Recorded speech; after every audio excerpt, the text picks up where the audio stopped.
Hello there, channel members, friends, and followers from around the world. This is Q8 Pilot, your host for tonight's show, and today we are in beautiful Thailand. Today, ladies and gentlemen, we are going to be flying from Bangkok to Phuket in beautiful Thailand. We are going to be doing so aboard NokAir Flight 7514. And for this, I've gotten for you guys a few payware airports to enjoy the scenery in this part of the world. I'm very happy to actually fly for the very first time in Thailand. This is the I don't think that I've done many flights in Asia, in the Asian continent. So I'm quite happy to be here today, and we're going to talk about all things flight simulation in this video, or in this live stream, beg your pardon. I want to welcome all of you guys to this live stream. And we have Ferdinand Froster from Thailand. Welcome aboard, my friend. Glad to have you with us this evening, flying with T. Welcome aboard. And I don't have multiplayer turned on today. Speed check, welcome aboard. Glad to have you with us. Sim737 pilot, welcome aboard, my friend. Glad to have you. And we have our loyal subscriber and channel member, Boeing Corp from Logan, New Jersey. I have to do a flight to or from New Jersey very soon. And we have Steve. Hello, Steve. Welcome aboard, my friend. Glad to have you with us. And thank you, both you and James, for your continued support here at the Q8 Pilot channel. We have Ronald Bell. Welcome aboard, my friend. And yeah, today should be an exciting flight in a brand new part of the world in beautiful Thailand. I have a lot of my relatives and my friends who've been to Thailand, and they actually speak very highly of the country, of the people, of all sorts of, tourist things that you can do in Thailand. A fun country to visit if you want to have a relaxing time. Leafy, hello, my friend. Welcome aboard. And of course, today I've picked for you guys no other than the PMDG Boeing 737-800, my favorite aircraft for Microsoft Flight Simulator, and the #1 add-on, in my view, for the sim. Of course, today we are also accompanied by Alpha India Group AI Traffic, which you can see here filling the airport positions here at Bangkok International Airport. And we are going to take a look here at the position of our aircraft. It looks like we are right there. And that's our beautiful NokAir 7514 that we're going to be taking today for a flight from Thailand, from Bangkok to Phuket. Beautiful early morning. Of course, we are, as usual, flying in real time. Flying in real weather, but we're not flying in real time. I forwarded the time a little bit so that it's not a completely night flight today. And we're going to be cruising at a final cruise altitude of 36,000 feet today. I'm going to go ahead and bring up GSX, and we're going to begin the boarding of our passengers. So let's say request fuel. And we are also going to, let's see here, Air Asia, Thai Airways is on its way. All right, thank you very much. And we're also Please don't load aircraft until the fuel truck arrives and ask to do it. All right, we'll do just that. And we're going to also say request boarding. Boarding requested. Excellent. And now we can see the jetway moving to the aircraft here and start setting things up. Yeah, it's a very, very nice livery by NokAir, and it's kind of a, it's something a little different from what we're used to. I do like it a lot. It seems like it's a lot of fun. Pilot's boarding starting. All right, pilot boarding is starting now, so let's go ahead and bring up some lights here to the cockpit. Let's turn on the emergency exit lights so we can see, and we're going to also bring up external power. The aircraft is now powered. Looks AIG traffic has just given up on us. We're going to try it one more time. Here, let's go. All right. We'll try the those things. By the way, I've noticed that it happens a lot while I'm streaming. It doesn't happen much when you know, when I am you know, when I'm doing offline flights. But I've noticed that once I'm online, then it does that. All right, we're gonna turn on the left after fuel pump. Crew boarding starting. All right, the crew are now boarding the aircraft. Let's check our oxygen real quick. Oxygen checks okay. Let's perform the APU fire test. Why is it not... no, it should... The APU... we don't have the battery on. That's why. Alright, battery on. Ground power is connected. And we can now start testing the APU. Checks okay. And that checks okay as well. Cargo fire test. Excellent.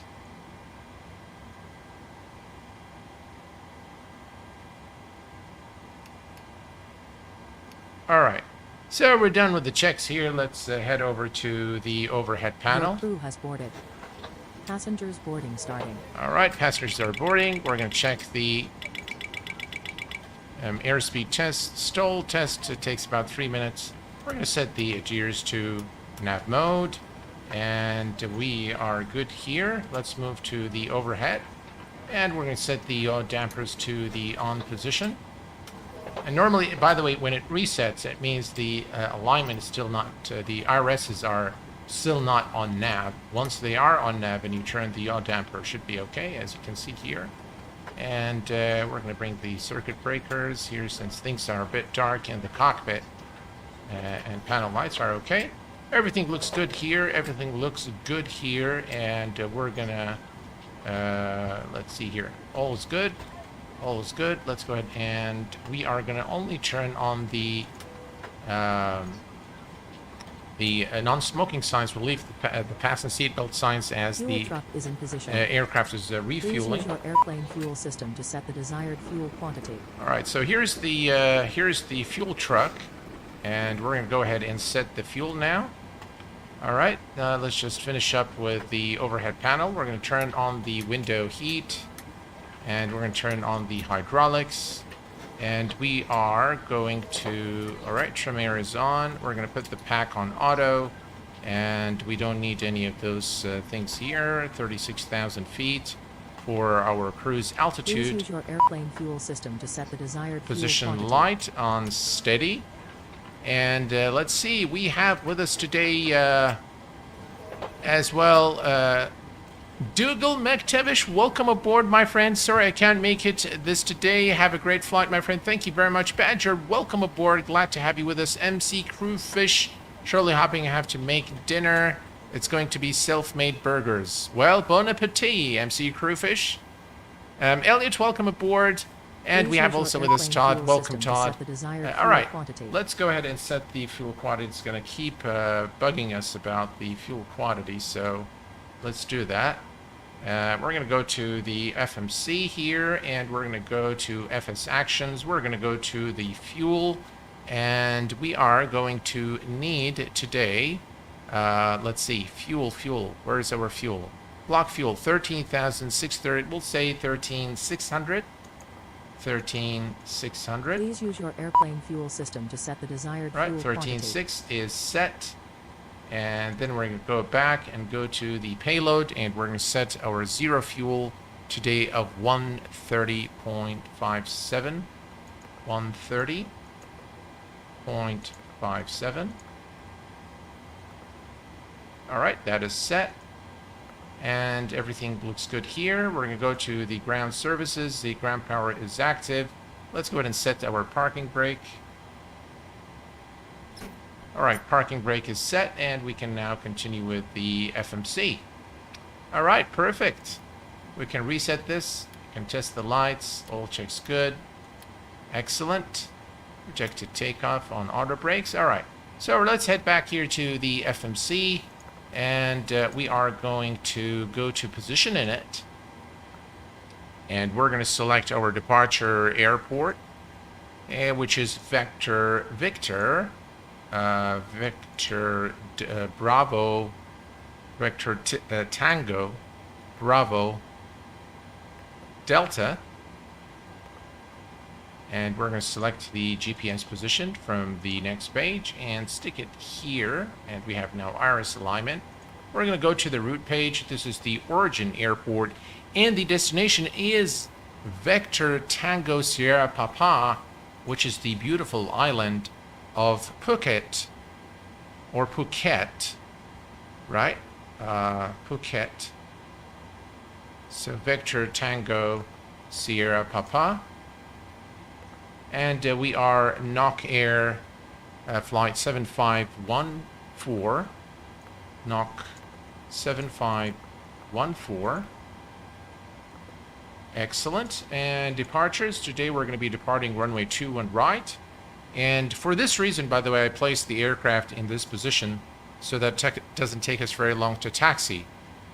So we are going to, folks, today, we are going to take off through the Sabis 3 Alpha star, or SID, beg your pardon, Sabis 3 Alpha, the Sabi 3 Alpha, and then we're going to go to the route. We're going to go to the next page, and from the star transition Sabis, we're going to take Yankee 8, and we're going to exit Yankee 8 at Sabza.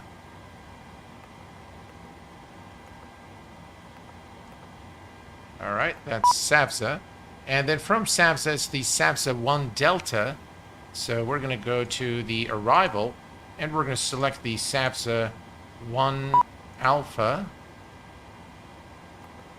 Sabza 1... Oh, beg your pardon. Sabza 1 Delta, which is this one here. And then we're going to be doing an ILS runway 27. It doesn't look like there is a transition into our arrival this evening. Baron, yeah, looks like that's good. All right, so we're going to go to route, activate, execute. We're going to go to the legs page. Looks like there is a discontinuity. So we're going to select this one here and execute. Looks like GSX is complaining about something, wants to close the doors. So let's go ahead and close the doors. There we go.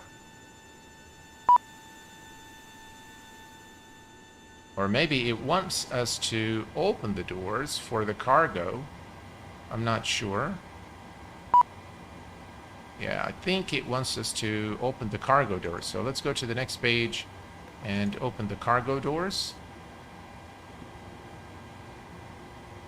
Yeah, that's what it wanted. It wanted us to open the cargo doors. All right, let's see if AIG traffic is back in business. So we're just going to go to settings and say inject traffic. And we can move this out of the view. It's just more interesting to have, you know, to have all the traffic with us during the flight. Is Sabs1D? Yes, that is correct. All right, so we are going to head over to the overhead panel, and we're going to go ahead and start the APU.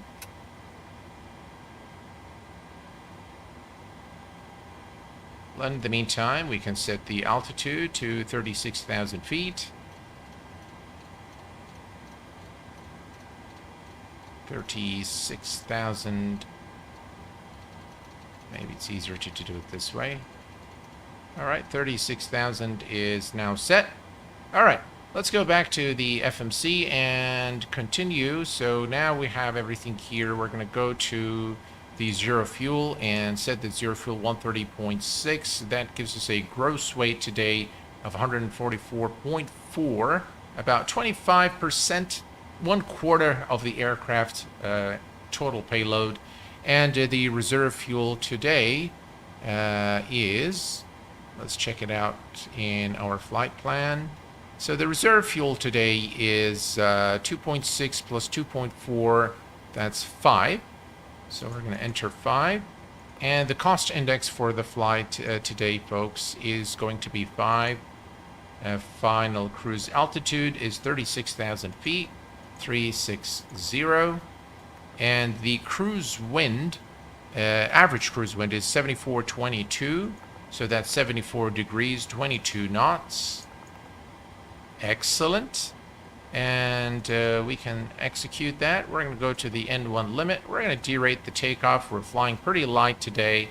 And then we're going to go to takeoff, select flaps 5, and select our center of gravity, 25.4%. That gives us a trim of 4.6 and a V1 of 138, V rotate of 139, and V2 of 147. First, let's set our trim to 4.78, which seems to, let's see here, 4.78. That's close enough. And we're going to set the speed to 147.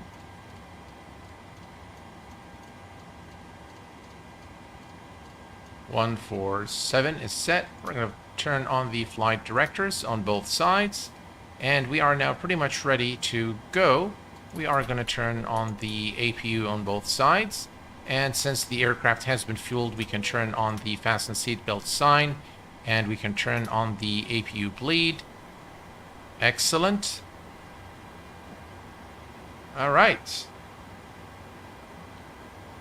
Is the A310 for the MSFS 40th anniversary going to be available for everyone, even if you bought MSFS when it first came out? Yes, sir. It will be available for everyone free of charge.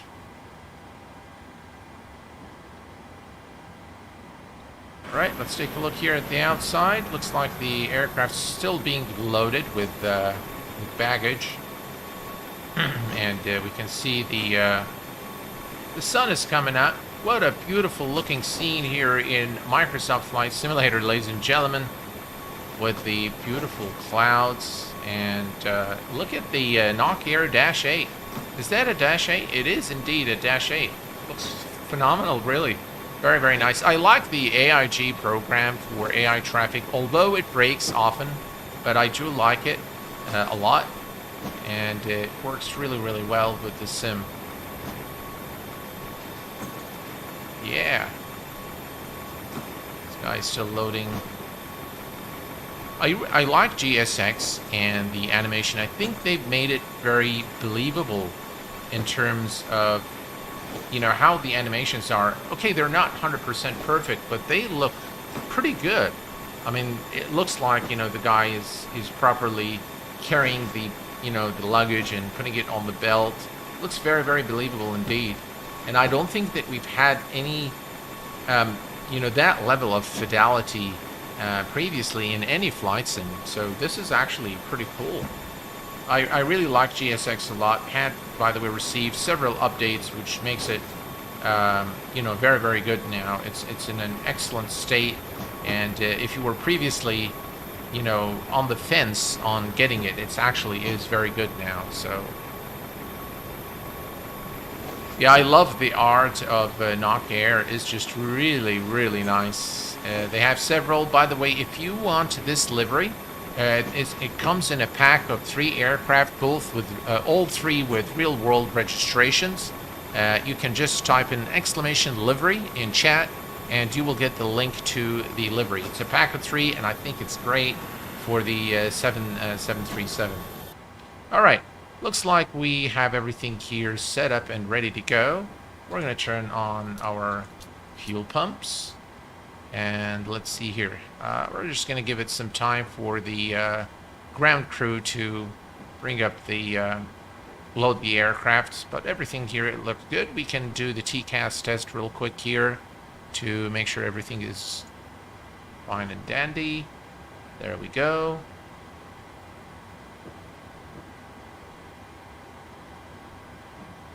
TCAS test pass. All right, TCAS test is good, and everything is good here as well. We're going to select this here. We're going to go back to the ground services, and we no longer need the ground power unit, so we're going to release the ground power unit, and we're going to also remove the chocks. Parking brake is already set, so we're good there, and we can now go to the FMC. So let's go to return FMC. We're going to set this on climb, and all's looking good. Perfect. All right. We are ready for push and start as soon as the ground crew gives us the okay that that the baggage has been loaded into the aircraft. And yeah, this is actually a nice Payware airport. Looks like there's an aircraft coming there or flying over the area. Let me just set this so that's a little bit faster. You can see it there. Very, very nice indeed. Here's a look at the airport.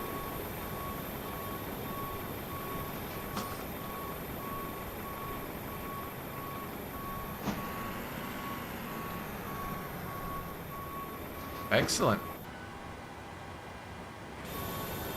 All right, looks like the baggage is almost there, so we should be on our way momentarily here.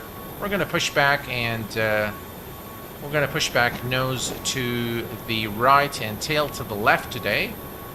Look at the heat flare effect there. So we're going to be talking a little bit about X-Plane 12 today and the kind of the state of the sim. And for those reasons, I decided today that we will not have ATC for the flight because I do want to, you know, bring some perspective. And by the way, I am already preparing a lot of contents for X-Plane 12, including the graphics settings guide, which is in the making as we speak. And Night at Night, welcome aboard, my friend. Thank you for your support. We have also with us Michael Durbro, who just became a subscriber of the channel. Welcome aboard, my friend. Thank you very much.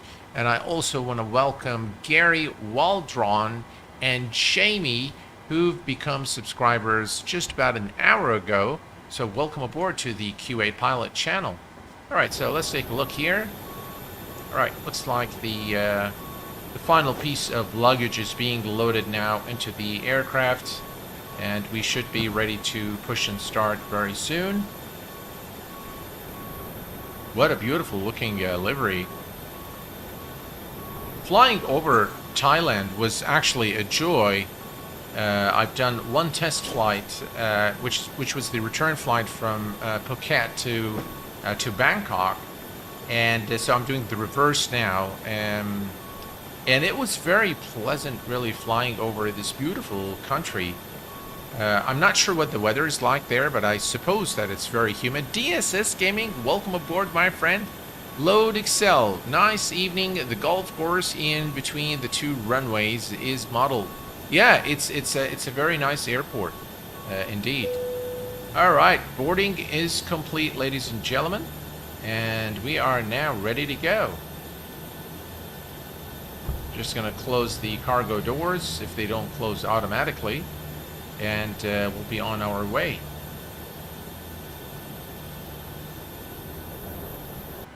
All right, let's head over here, go to the menu, FS Actions, Doors, and we're going to go to the next page.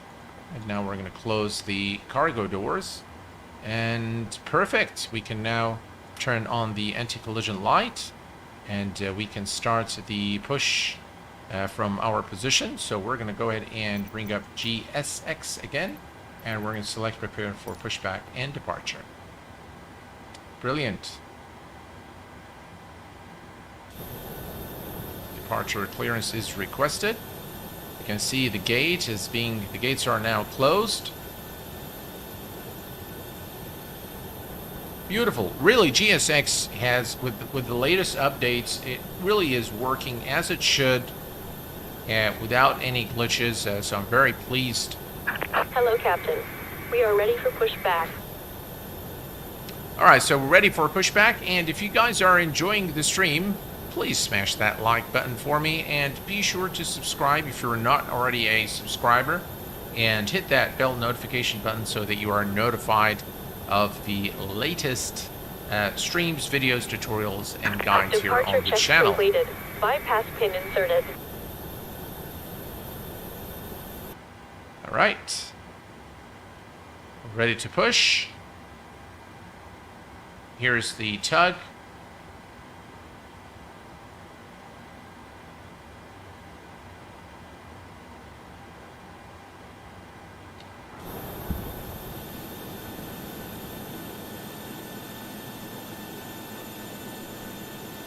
Look at that scene. Locking gear. That's just looks absolutely fantastic.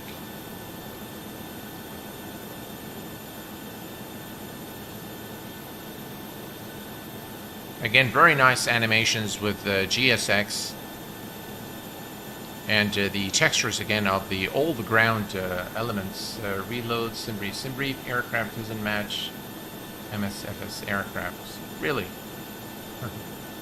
Alright.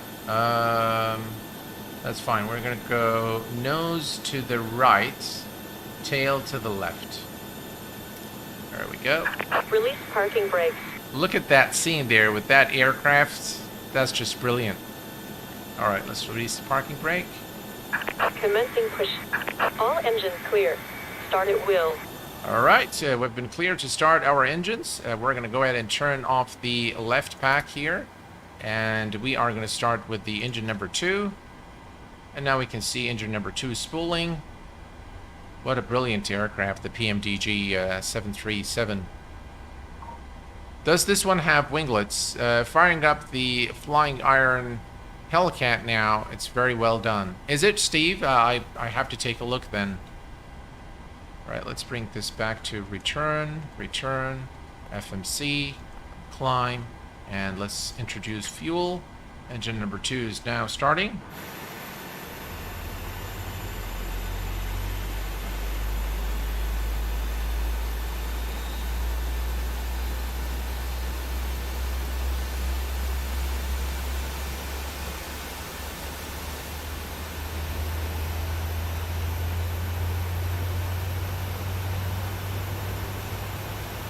Tell you, this is going to be a spectacular departure, just given the amount of clouds and just this really beautiful airport. Excellent. Looks like the Dash 8 is pushing back in front of us, and there's another 737 right ahead of us as well. All right. Let's go ahead and start the engine number 2. Before we do that, we're going to come back here. Set parking brake. Turn the pack to high. Isolation valve closed. And now we can start. All right, let's set the parking brake first. All right, parking Waiting brake your set. confirmation for a good engine start. And let's start the engine number 1. And let's confirm we have a good start just so that we don't waste too much time. Cockpit to ground. We have a good engine start. You can disconnect. Looks like it's going to be a busy busy departure. Few aircraft have already pushed back, so they're ahead of us now for all right, 24, 25. All right, that's good. Let's give it some fuel. And we can set our flaps.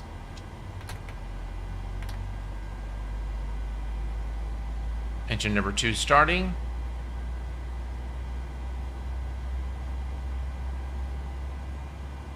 Unlocking. Are you using communication with ATC about this traffic you have? No, I'm not using any ATC in this flight. I would love if MSFS would give us an option to prevent the menu toolbar popping up. There is actually an option to. There's an add-on to remove it, or I beg your pardon, a tweak that you can download and it will remove it. Left is clear. Right is clear. All right, left is clear, right is clear, and we have a good start on both engines. So, excuse me. So we're going to come here and we're going to turn on the gens. Gens are on. Engine start selectors to continuous. We are going to turn on the probe heat and left pack on auto, isolation valve on auto, and the right pack on auto. Engine bleeds are on, APU bleed is off. And we can turn off the APU. We are going to turn runway turn off lights and taxi lights are off, are on, beg your pardon. And let's do the flight control check real quick. Full up, full down, full left, full right, neutral, pedal, full left, full right, neutral, and the before taxi checklist is complete. And we can now disengage the brakes and head over to the runway. All right, let's give it some power. Head over to the runway. We're going to set the TCAS to TARA. TARA is set. Here we go. Just look at that beautiful wing view, ladies and gentlemen. The PMDG 738.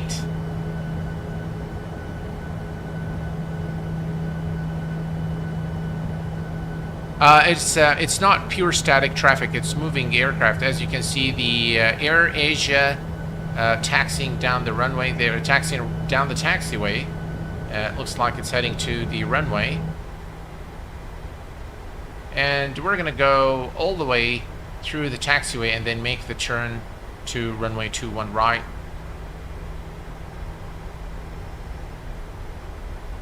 Why is this truck in the way? I really like the I like the GSX graphics. They've done a really good job with their ground elements. You can see also the ground elements parked here by all the aircraft, and this is all AI traffic, by the way. None of this is static. This is all, and you see that GSX will place the ground elements besides each aircraft position when there is an aircraft parked. So yeah, it's pretty good. Now it does some funny things sometimes at the runway position where the aircrafts are preparing for takeoff. But we can see here there's a bunch of aircraft already lining up for departure. Hopefully it won't take us very long to, to get our turn for departure. Wa alaikum assalam, my friend. Welcome aboard. Ladies and gentlemen, we have the Sim Hangar flight simulation with us. Welcome aboard, my friend. By the way, guys, if you don't know who Sim Hangar is, well, he is hands down the very best YouTube creator for flight sim hardware comparisons, VR. If you want to buy hardware, any kind of hardware for flight sim, I highly recommend that you visit the Sim Hangar for his excellent and very well put together videos on everything to do with what are all these guys doing here. He's got really an excellent channel and everything that you're looking for in terms of hardware and VR is just really excellent. Very I love watching his content. So, and thanks for stopping by, Mark. I really appreciate it.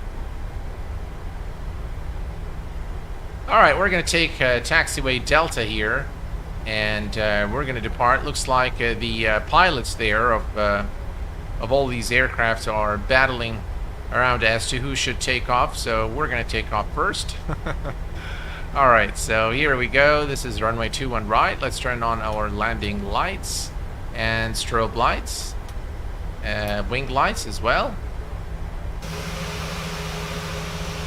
Look at these guys. They're all lined up and they're all upset with one another, so we get to go.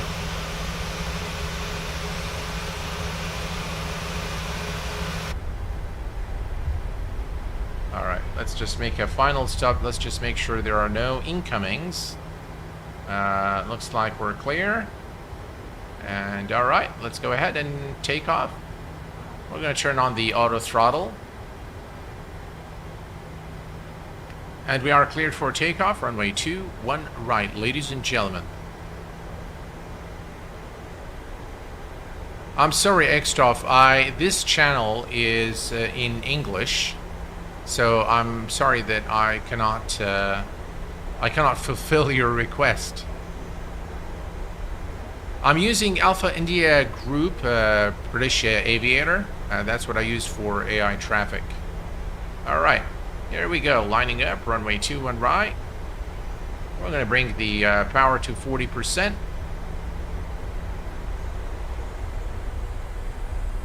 Engines are stable and toga.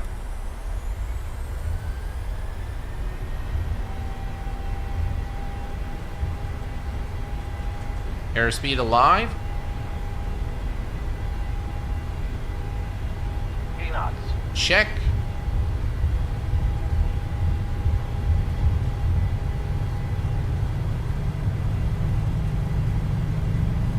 Rotate. Rotate.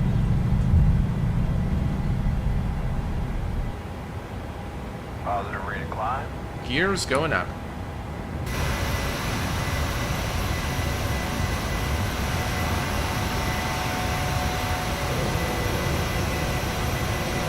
Look at that, ladies and gentlemen.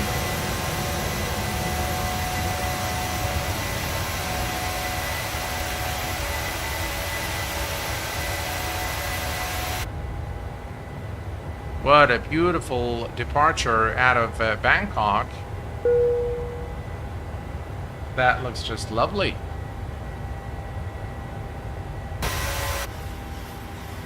All right, full speed check, flaps 1. VNAV. There was an aircraft just going right there. Wow, that was close. All right, let's begin our turn.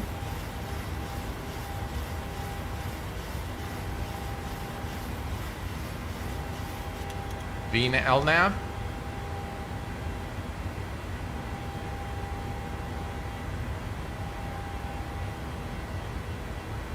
Beautiful.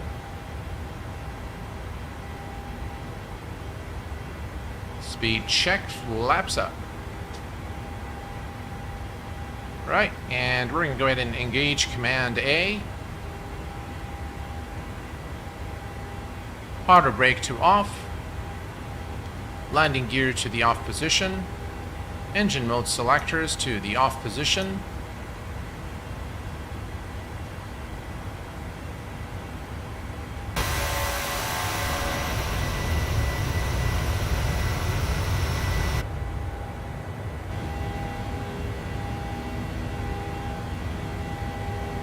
What a beautiful departure out of Bangkok here.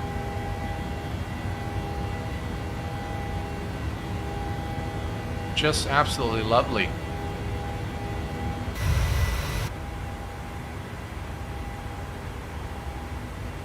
What a view. You have to really admire the shadows here being casted on the aircraft. Looks fantastic. Right, let's set the range here to about 80. No, 40 is good. All right, and we're gonna click here twice and bring up the traffic. Brilliant.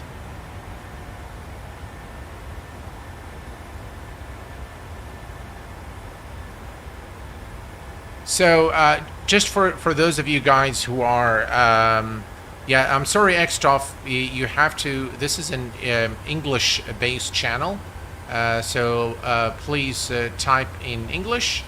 And for those of you who are with us today, what he's asking is, why am I not speaking in Arabic?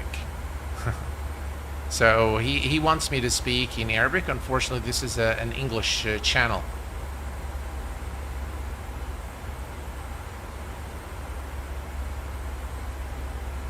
He wants مجبوس. All right.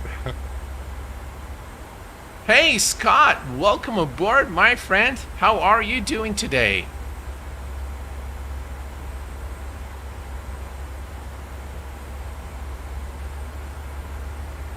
Yeah, guys, if you are enjoying the stream and enjoying the QA Pilot channel, please hit that like button for me. And it really helps the channel. And it looks like there is a restriction here at 8,000. So we should clear it in about 3 nautical miles, and then we're going to continue the climb to 36,000, which is our cruise altitude. And let's take a look here at the outside, because this part of Thailand is very beautiful. Just, folks, look at that.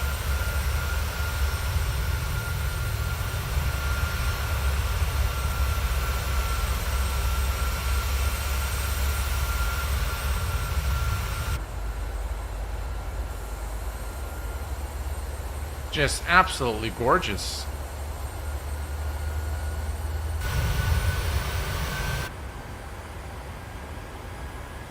All right, here we go. We've cleared the restriction, and we are now climbing back to our cruise altitude. All's looking good. Take care, DSS Gaming. Sina Mary, hello, my friend. Welcome aboard. Glad to have you with us. Michael Murphy, welcome aboard. First time watching.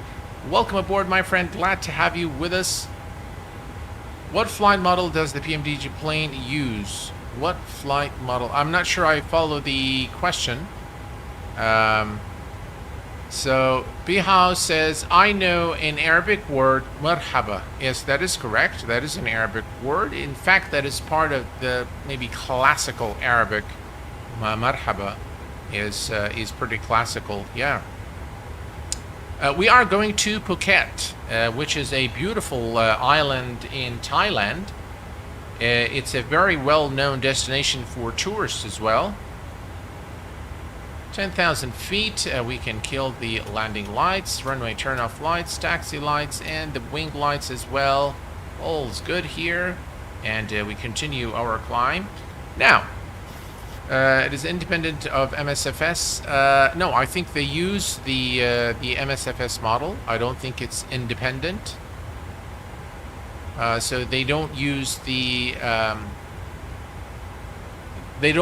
legacy, so they use the brand new modern, the new and modern flight model.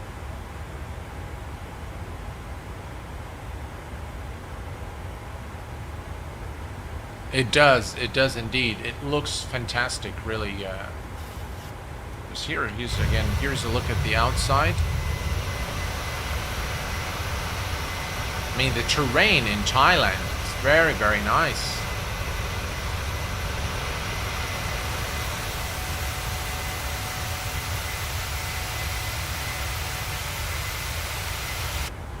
All right, state of flight simulation, ladies and gentlemen. So, flight from OIII to OIIE, please.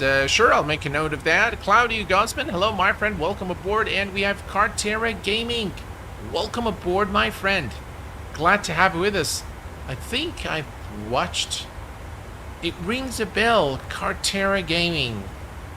Do you have a channel by any chance? Because I remember I've stumbled through one of your videos at some point. Maybe it was someone else, but I'm pretty sure it was you. So welcome aboard, my friend. PMDG 737 can maintain altitude in turns and slower airspeeds in approach. Big issue. Well, I think it still handles pretty well. I think it does extremely well. I kind of like the handling of the aircraft better in P3D, to be completely honest. I do, very small. Yeah, that's what I thought, because I've stumbled upon some of your videos. They kind of pop up in the suggested section. So yeah, well done, well done. Keep going, keep going. So stage of the flight simulation, ladies and gentlemen, of course, with the release of X-Plane 12, there has been so much negativity, first of all, I'd like to say, and I just don't find it warranted, to be honest. I remember when Microsoft Flight Simulator first came out, and it wasn't beta, it was actually a public release. There were so many issues, performance issues, and everyone went so hard, and now we're seeing the same thing happening with the release of X-Plane 12.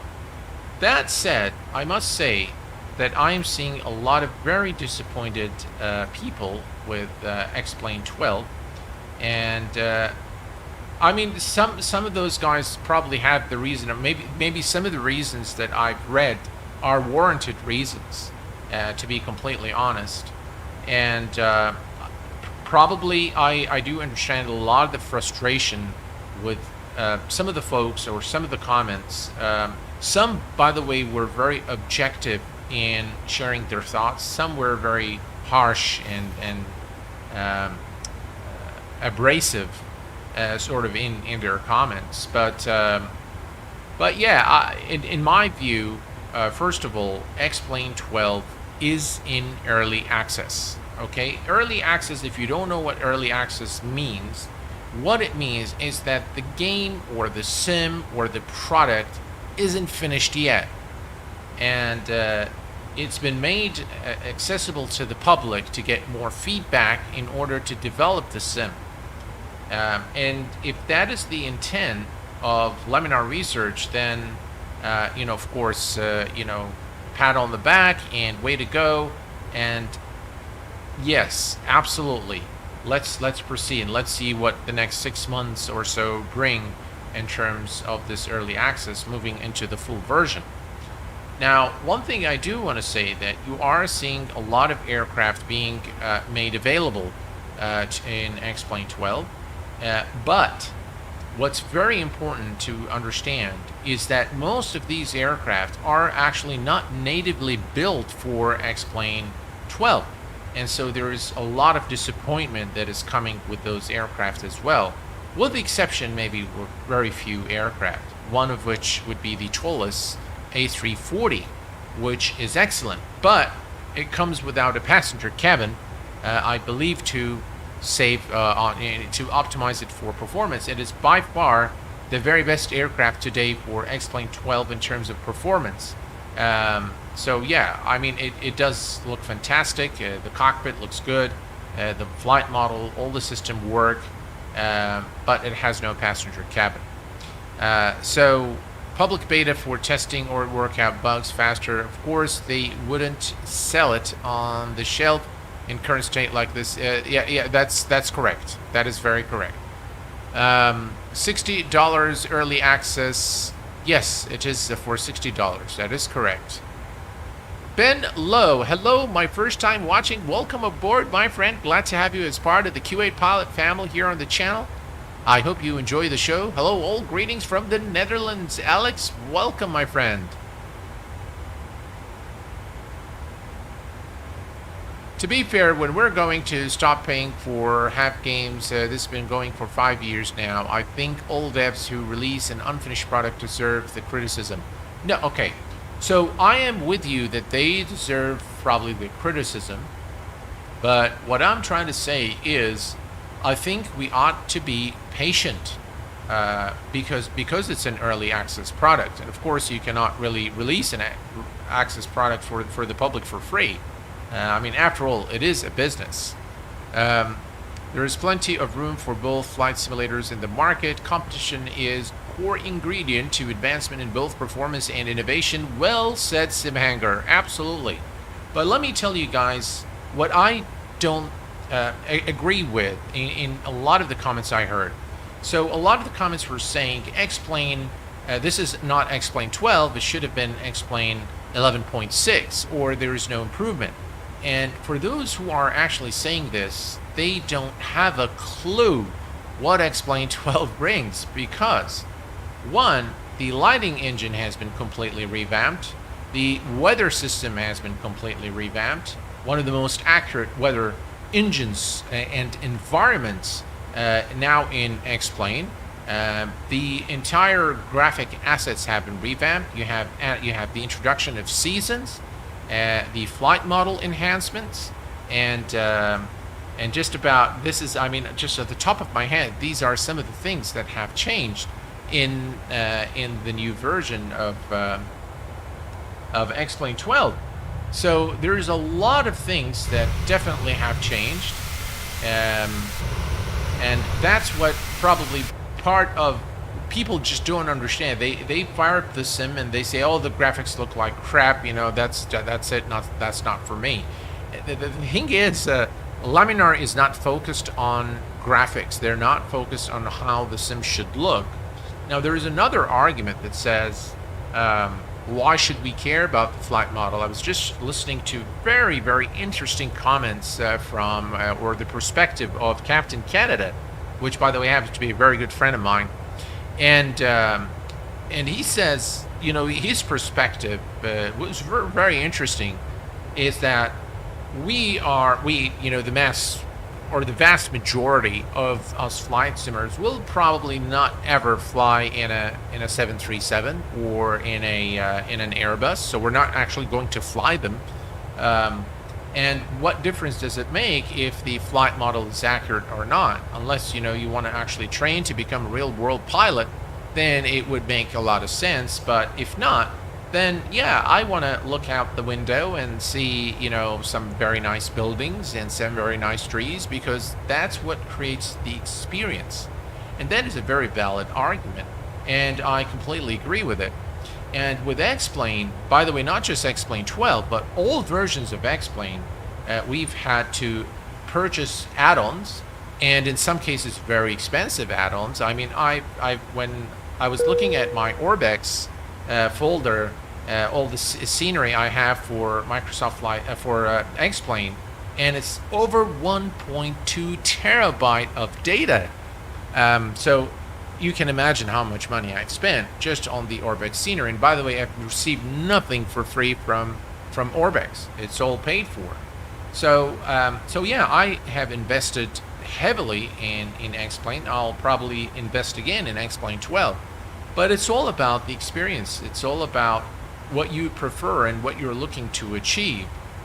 Today, for me, when I'm flying VFR, without a doubt, if I don't have the ortho region for X-Plane, I will immediately fire up Microsoft Flight Simulator and fly there with the excellent Cessna Chancellor or the Milvus Cessna 310. Even the analog Caravan, which is excellent. Even the Cessna, the default Cessna 172 in MSFS, is absolutely great. So, just with all these thoughts, with all the criticism is there, all I ask probably is for people to be a little bit patient. And I'm sure that X-Plane 12 is going to evolve over the upcoming period. Now, if you don't like the graphics there and you prefer MSFS, that's perfectly fine. Just stick to MSFS. And if you, however, like X-Plane, then you can try. For me, honestly, guys, I'm going to have both sims. I absolutely enjoy and love Microsoft Flight Simulator, especially after the updates. And there's a big update, Sim Update 10, that's coming very soon. But I also love X-Plane, and I am not going to abandon X-Plane, and it's going to remain one of my favorite simulators. So that's what I had to say about that. Let's go Q8.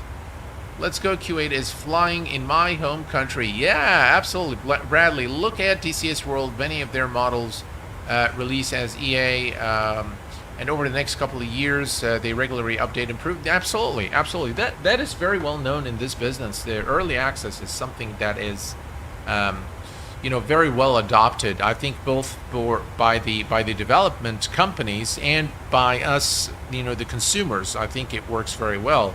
As long as you understand what early access is, then it's perfectly okay. Is there a pay where it will improve the runway textures in MSFS? The runway textures in improve the runway textures. There is so there is a real world. I forget the name of the program, but there is a program that changes, that improves the textures in MSFS, without a doubt. I do have it. I can actually find out what it is and let you guys know. But there is one, and there is also Davis. Welcome to the Q8 Pilot channel, and there is one for X-Plane as well. I'm not sure if the one for X-Plane is already made compatible. But ALES, I believe, is the program for X-Plane.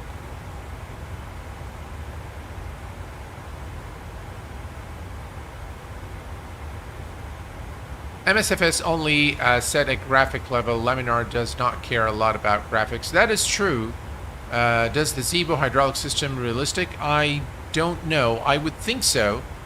Because Flight Deck to Sim, who's a real-world pilot, vouches for that aircraft. That is very, very realistic, so I would suppose that it is. Alright, so Top of Climb is coming momentarily. We're looking good. And here is a look at the outside view here, cruising at 33,000 feet. Beautiful scenery here across Thailand, and this beautiful NokAir 738.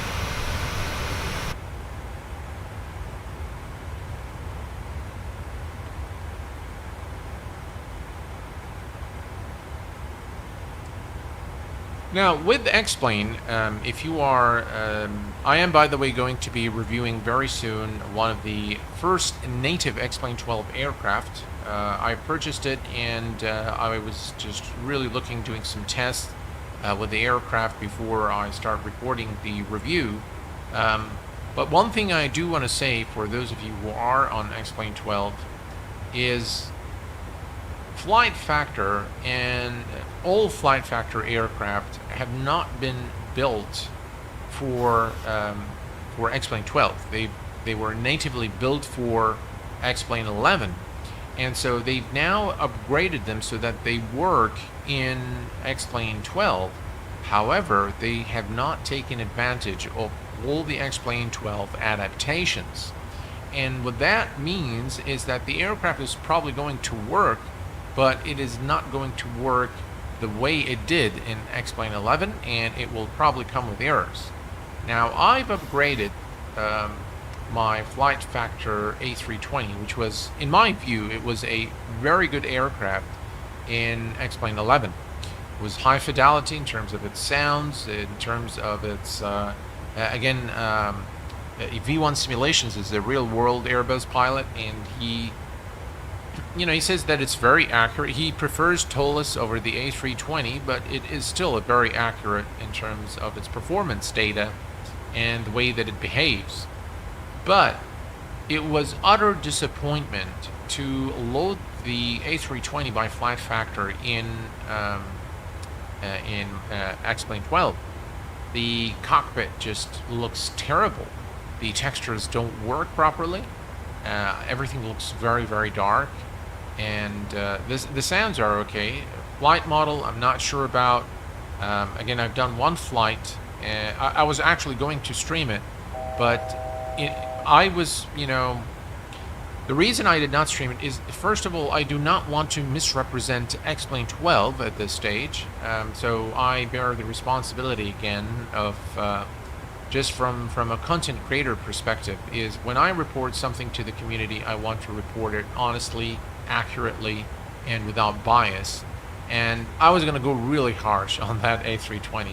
And I was just, I was very wary of the fact that, the sim has just released, and it might be, it might actually give the impression that there is something wrong with X-Plane 12, but it's actually the aircraft, and it's just horrendous. I couldn't complete the flight because it's an immersion killer in my view. They've also upgraded their 757, 767, and the recent 764, which is reasonably okay, but it kills performance really. The two aircraft that are suitable, I think, today for X-Plane 12 from the airliner category is the Zibo 737, which is in early access as well, and the TOLUS A340. We have now reached our cruise altitude. Excellent. And we're going to bring up the terrain radar here on this side. Other than that, I would wait for the V1 Simulation. Disappointed me greatly. He totally trashed X-Plane 12 in his live stream, made me unsub his channel. Oh, gee. Oh, wow. You shocked me there. All right. Well, look, I mean, everyone has got, they're entitled to their own opinion. Guys, I take this stuff very, very seriously, and I always put myself in the shoes of the developers. I remember there was an MD-80. I can't now figure out the name of the group who worked on the development of that, and they were in the middle of developing the aircraft, and they were just, the community went so hard on these guys, and they actually quit. So they actually left the project, and they unquit. So I'm very careful as to what I say about the sim itself. I will give you my honest opinion, but without, being harsh. If something is not good, I will state this: it's not good. If something is needs work, I will say that it needs work, but without overdoing it. That's the thing.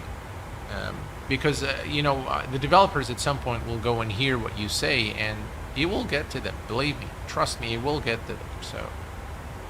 So yeah, but V1 is a real Airbus pilot. I love his channel. He's a very kind person, by the way, and he's entitled to his own opinion. And yeah, I don't see why you would unsub just for a disagreement.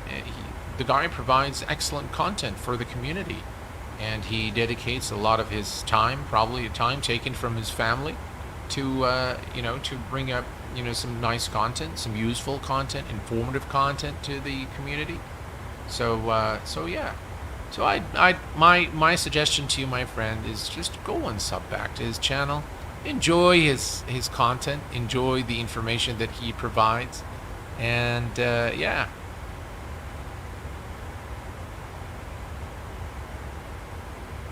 Oh, I see, Alex. Gotcha.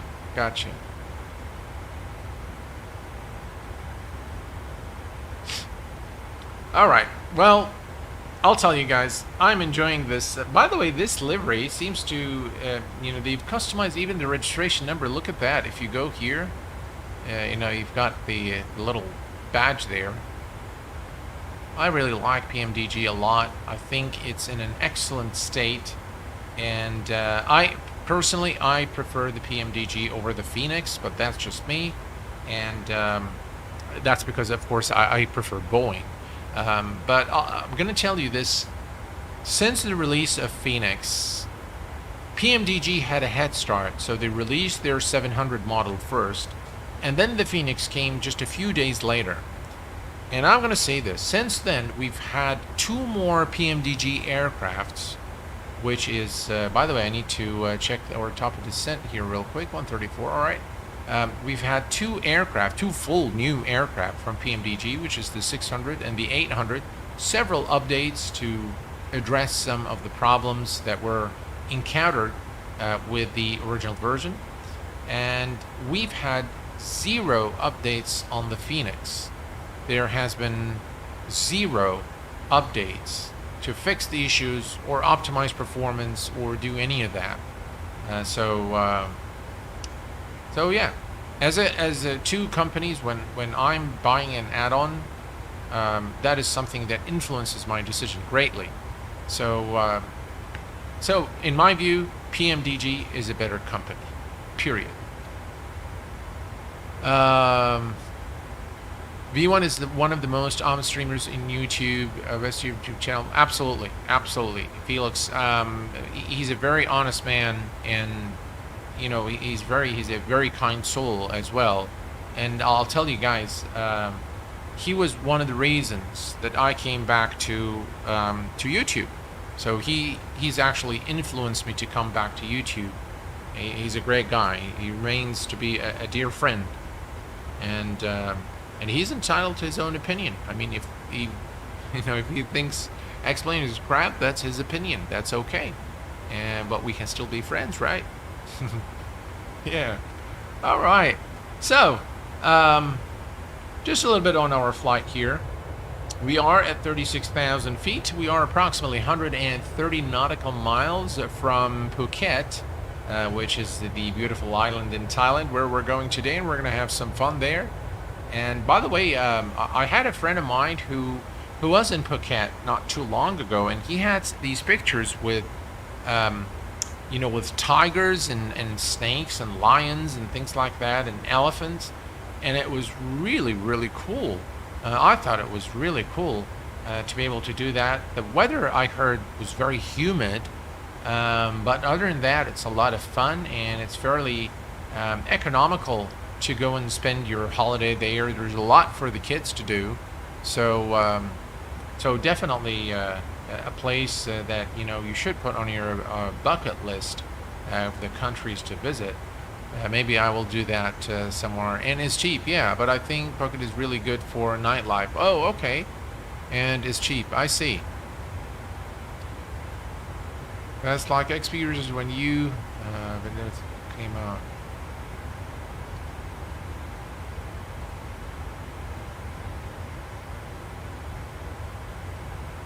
I'm from a channel because you have different. Alright. Most viewers of V1's channel understand his comments as tongue-in-cheek view of what he saw. Explain 12 in beta. Yeah, absolutely, Scott. I could not. Well said, my friend. Well said, my friend. That is exactly right. And by the way, guys, I report what I see, exactly what I see. I mean, but again, if something is in early access, then you know everything I say is with a caveat that you know that yeah, it is in beta or in early access rather. So yeah. By the way, can we go to the we can't do it here. Just again, look at the fidelity of the textures there. Just really wow. Really nice. Oh, you can press it here too. How cool is that? And you can put the jump seat. I actually never thought that you can actually have the jump seat, but apparently you can. I think this add-on is just really so well made, and PMDG is just look at that view here of the cockpit. It just really looks fantastic. All right, let's take a look here. We are 99 nautical miles. Let's begin setting up for our arrival. When is the PMDG 777 going to come out? Any ideas? I have no clue. I was in Bangkok back in March. Oh, how cool. Kenny Myers, welcome aboard, my friend. Long time. Thank you very much. Happy Saturday to you, my friend. Will be complete when, yeah, they are working on an EFB. It doesn't bother me much, to be honest. But their 737 is just awesome. I really can't wait. The 777, by the way, the Boeing 777 happens to be my absolute favorite aircraft. Yep. So, all right. So let's start setting up, folks. We are first going to come down here. We're going to note the initial approach altitude, which is 2,500 feet. Let's go back to the ILS frequency is 109.9er. So let's set that here, 109.9er, and we're going to set it as the active frequency.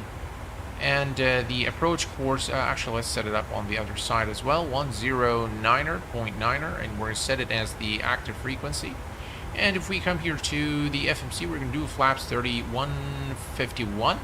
So flaps 30 and 151, we're adding basically 5 knot for the wind correction, 151. We're going to add that here. We're going to set the approach course to 267 degrees, which is for runway 27. 267.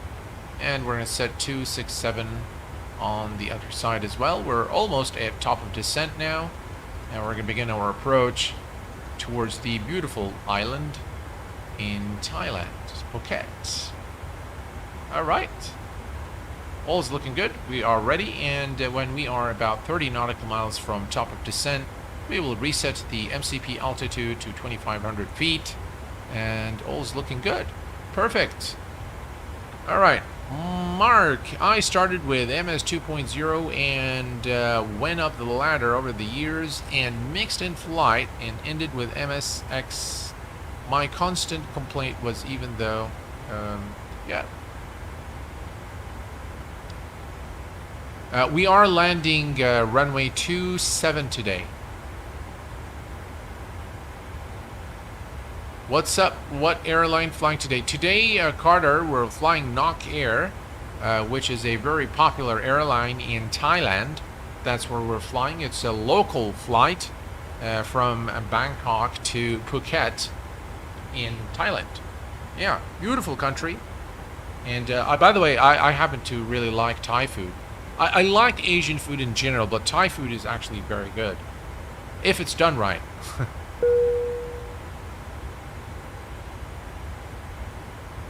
The real tuna, also NokAir is decent. Oh, really? That's good to know, because I don't know how good they are.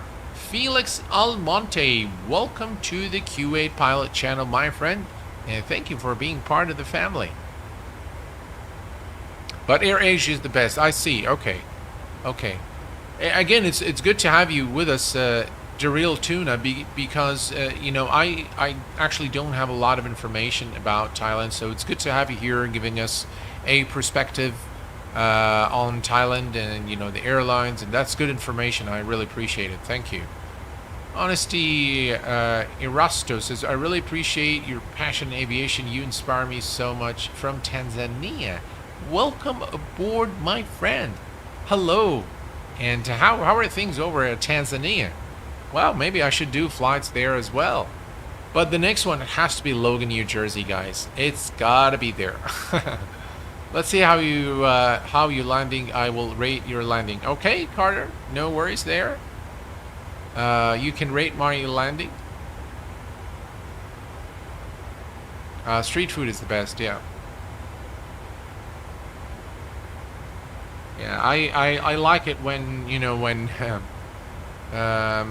yeah, thank you, Boeing Corp. Yeah, I think we have to do it. We have to do Logan, New Jersey. I mean, that has got to be the next flight there, Logan, New Jersey. So I'll make a note of that now, so that we either take off or land at Logan, New Jersey next time.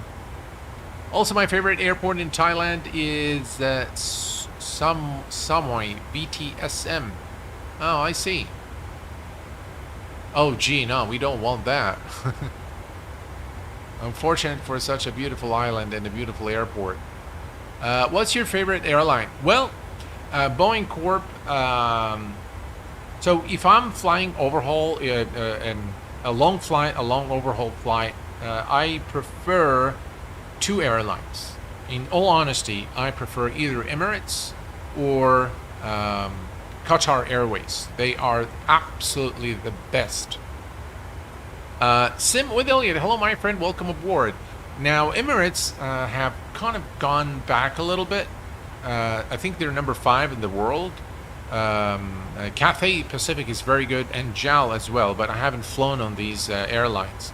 But I've done British Airways, KLM, Alitalia, obviously Emirates, Kuwait Airways, Qatar, Gulf Air, American, Delta, US Air, Swiss Air, EasyJet, Ryanair.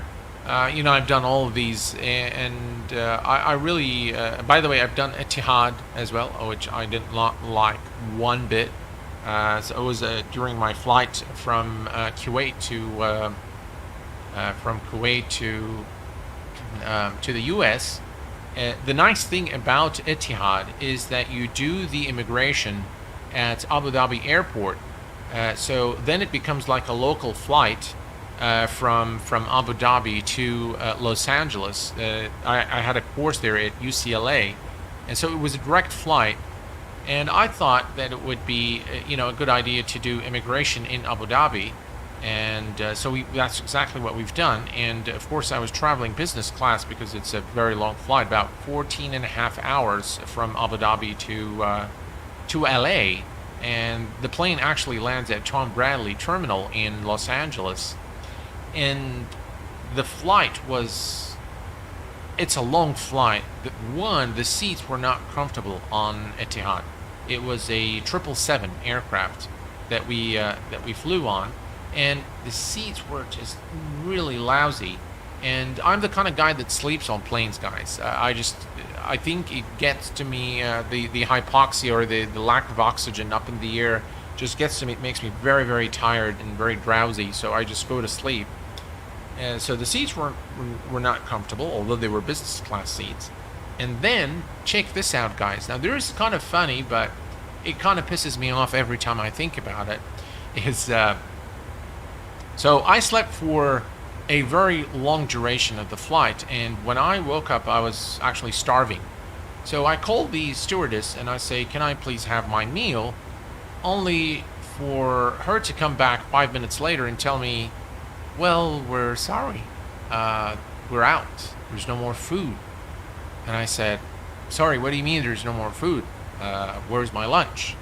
Well, we gave it to someone else. I said, well, what are you talking about? I'm hungry. Well, she said, well, I can get you some crackers. I said, no, I don't want crackers. I want my goddamn lunch. So it was a bit of a fit there on the aircraft. I was really upset because I was indeed very hungry. And they ended up giving me crackers, unfortunately. But yeah, it was was a really terrible experience on Etihad. I'll never ever in my life fly Etihad again.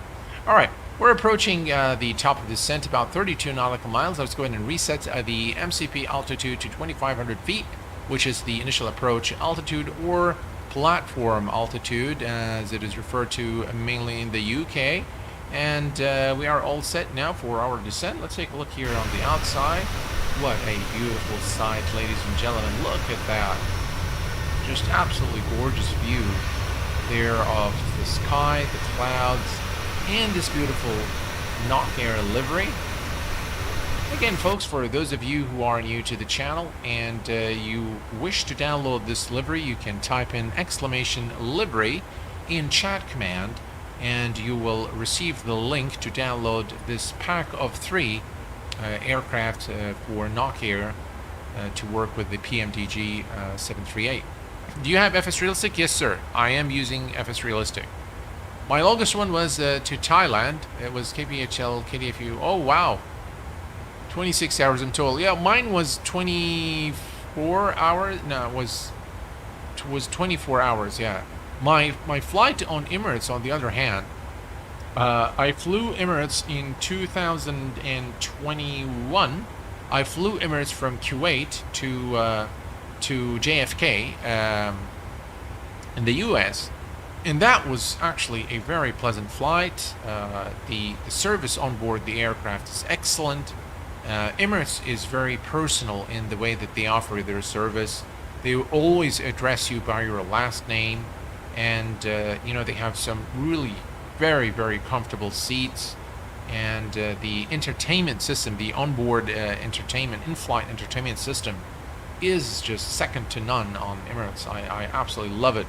The whether it's the movies or the programs, or you know, even you know, the kids like to play games and things like that. It's very good. It's excellent. The airline that I feel has come even above Emirates now is Qatar Airways.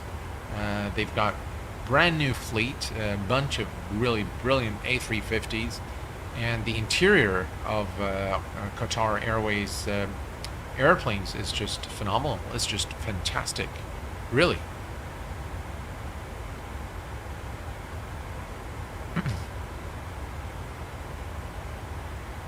And to top it off, my pilots slammed it onto the runway at JFK during clear day. Atlantic City International Airport is near Logan, New Jersey. Nice airport to try. All right, I'll make a note of that.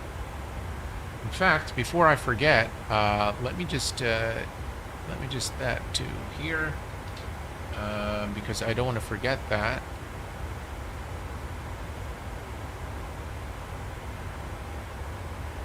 All right, Atlantic City International Airport. Perfect. Is a shared civil military airport 10 miles northwest of Atlantic City, New Jersey, in Egg Harbor Township. The Pomona section of Galloway Township and Hamilton Township. Okay, the airport is accessible via exit 9 on the Atlantic City Expressway. Cool. Alrighty. Alright, so that might be the you know, the next flight there. You are military too. Hi Kuwait, any suggestions for AI traffic in MSFS? Imran, you can't go wrong with Alpha India Group. It is just an excellent program, and it is by far the best AI for now. yeah, it takes a little bit of learning to set it up. And here we go, the top of descent, ladies and gentlemen. We have begun the descent now towards our destination, which is Phuket Island in Thailand. It looks like it's going to be a cloudy approach. As you can see, the sky is full of clouds, so it looks like it's going to probably be. Let's take a look at the weather here real quick. Let's see here. All right. So if we look at the weather at our destination, we have very boss wind, few clouds at 2,000. The current temperature is 26 Celsius, and yeah, bit warm, but should be okay.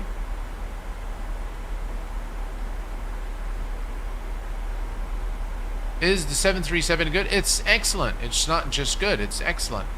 I highly recommend this this aircraft.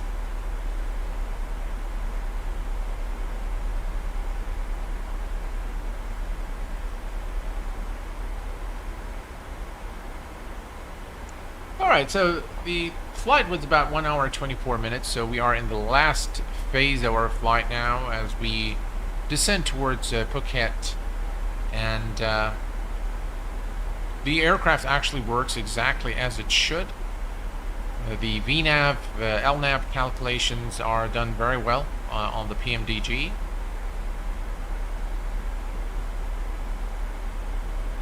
And hopefully I'll remember to record the approach so that we can do a replay once we land.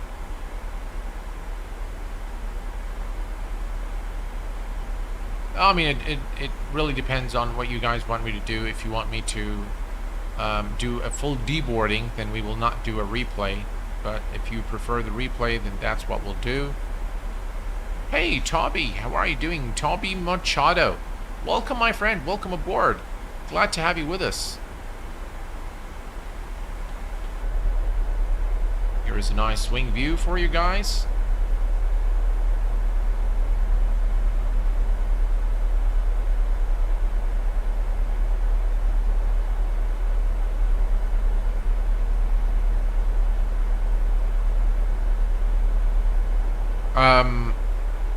Oops. I just lost the screen there. So, what was the question here? Oh, so Marley, I don't. Probably the easiest aircraft to fly in terms of its autopilot is the Airbus, simply because the Airbus is a highly automated aircraft.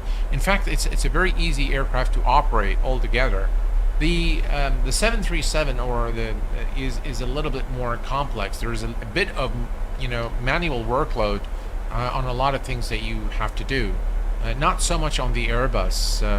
You don't really have to worry about anything with the Airbus other than firing up the APU and then starting your engines. So for the most part, I think it's the easiest aircraft to fly due to the massive automation in its systems. But for me, the most enjoyable is Boeing.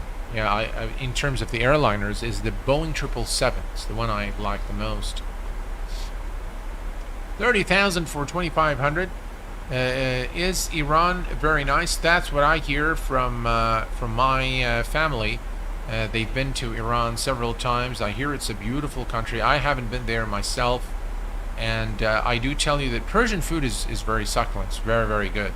But it is a very beautiful country, just based on what I've seen from photos and what my family tells me. Was the best airline in the world and used to travel from Tehran to New York non-stop. But today, there are few active planes in Iran Air due to U.S. sanctions. Oh, I see. My favorite is you all try and guess. You have to land it. Oh. Yeah, I mean, I am, by the way, planning a lot of different flights in a lot of different locations. Definitely, I've downloaded a lot of the airports in Iran, one being the Imam Khomeini Airport. And there is actually a scheduled Kuwait Airways flight. So maybe for my birthday this month, I will do a flight to either Kuwait or from Kuwait. So I'll see about that. But we'll see. Yeah, but definitely Samik Gupta, welcome aboard, my friend. Thank you for being a subscriber here at the Q8 Pilot channel. Welcome to the family, my friend. But yeah, definitely I'll do a flight to or from Kuwait for my birthday on September the 25th. It's going to be a Sunday, so perfect. Perfect time to do the stream. And hello, Captain. Anyone thinking of making an A350? Yeah, Goob, I really don't know if anyone is... you know, I really don't know. We do have an A350 by Flight Factor, so I don't know if they are going to port this to X-Plane 12 or not. I have no clue what is the roadmap in terms of that aircraft. So we'll see. Well, we'll see what happens. I did enjoy it. I don't think it was ever a finished product. It took a very long time for the aircraft to support SIDS and stars. But in terms of the systems, it's actually very, very deep system simulation on the A350 and X-Plane 11. But yeah, I have no clue if they're going to bring it back to, you know, to X-Plane 12. Hello Q8, do you know how to connect client to SIM using XPUIPC? I think I might have covered that in a... Well, I'll do a tutorial on that. But basically, you need to go to a file. I forget the name of it. I think xupic.ini file. And if you open that ini file, you will find that there is an IP address. That IP address must match the IP address broadcasted by X-Plane, and you can find that under the network tab in X-Plane. You will see that there is an IP there. That IP must be in the xupic.ini file, and that's how you would connect it to connect the SIM to you know, to the plugin.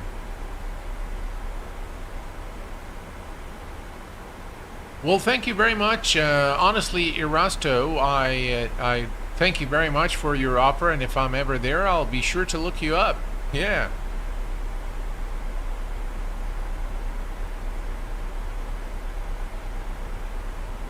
Imam was all right. All right. I don't discuss politics here, or you know, or things like that. But yeah, that was the name of the airport. I wasn't making reference to the person. I was making a reference to the airport. That's what the airport is called in Iran.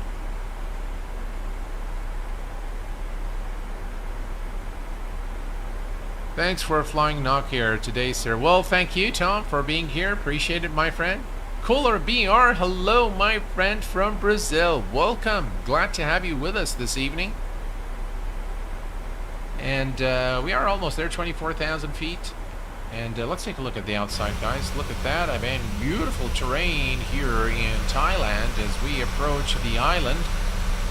I just absolutely adore the graphics in Microsoft Flight Simulator. It just really is fantastic. And the performance has been very good. I mean, a few glitches left and right here and there, but overall, by the way, there is an aircraft flying over there. Can we see it on TCAS? No, that's the... Let me increase the range a little bit. Maybe we can see it. Yeah, no, we can't. That's looking very strange here, isn't it?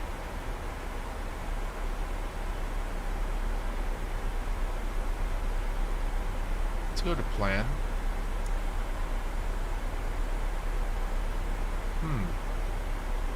That looks a bit strange. Alright, let me step through here real quick. Let's go to the next page. Step.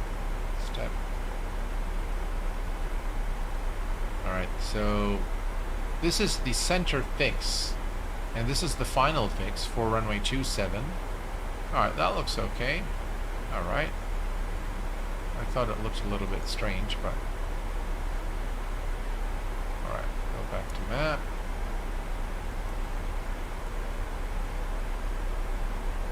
Alrighty. Perfect. Looks like we're going to need to turn on the anti-ice pretty soon.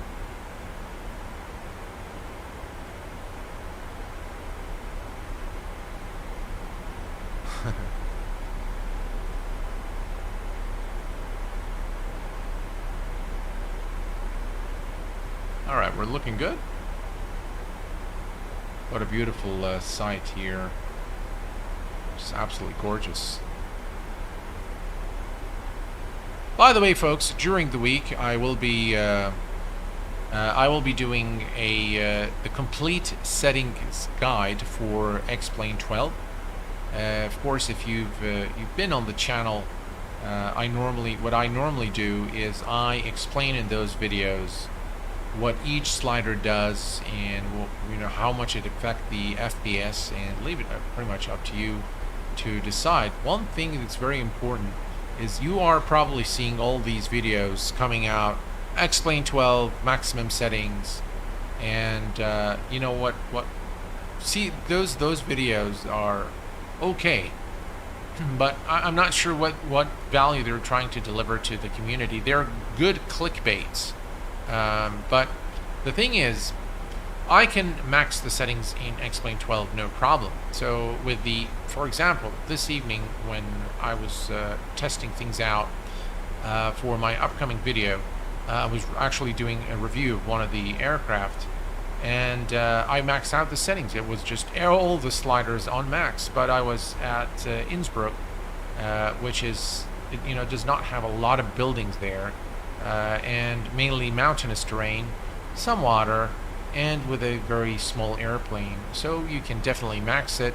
And I was maxing it out and getting about 45 frames, something like that. But the thing is, that's not how you actually test maximum settings. If you really want to test how the sim is performing and how your system is being utilized or being brought to its knees, you ought to bring something like the TOLUS A340, which is optimized for X-Plane 12, and load it up at Los Angeles International. Then put all the sliders on max, and I assure you that even with my super graphic card, which is the 3090, you still will not be able to max everything and get a decent experience.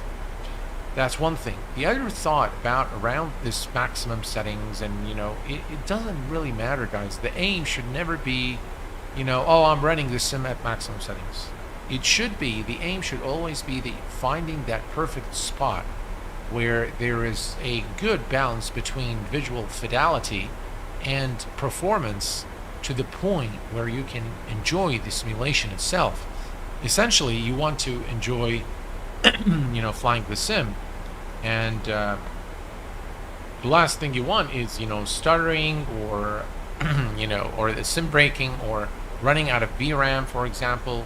So those are the kind of things that you should be concerned with, and I seriously hope that once I put my settings guide, that you will benefit from it, and you'll be able to set up, in case you have X-Plane 12, that you'll be able to set it up the way you like. Let's see here. It's not strange, a shaped approach usually to give ATC time to make sure there's enough distance. Yes, that's absolutely right. Normally they'll vector you in if there's no traffic. They'll just vector you in, but we're going to go ahead and fly the approach. After you land, let us listen to the sound from the outside after touchdown. Okay, we'll do that. Does SU-10 beta reduce FPS drops and CTD? I don't know. I did not download the beta. I didn't really want to mess up the performance because I'm very happy with how Sim Update 9 works at this point in time.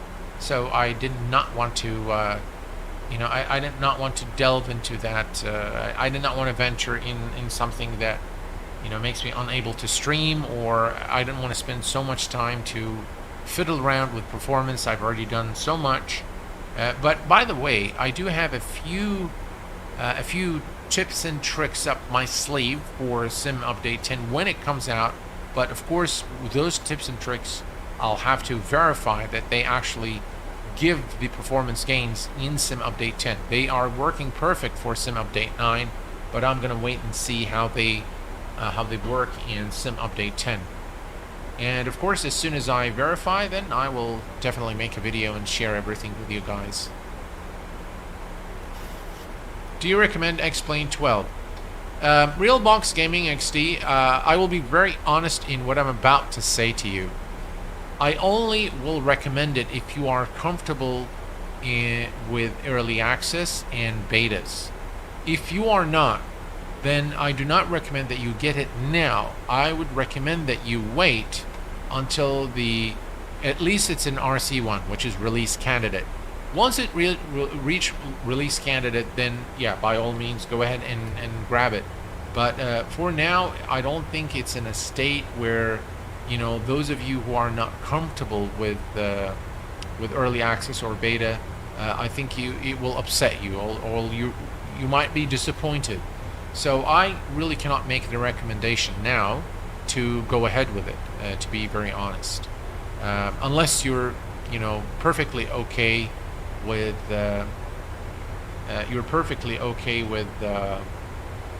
with early access or beta, and you understand exactly what that means in terms of your experience in the sim. All right, we're approaching our the airport now. I think we might be a little too high, but we'll consider increasing the rate of descent shortly. It's not bad actually. Some clouds, but not bad. Just look at this scene, guys. Screenshot material right there. I love the towering clouds.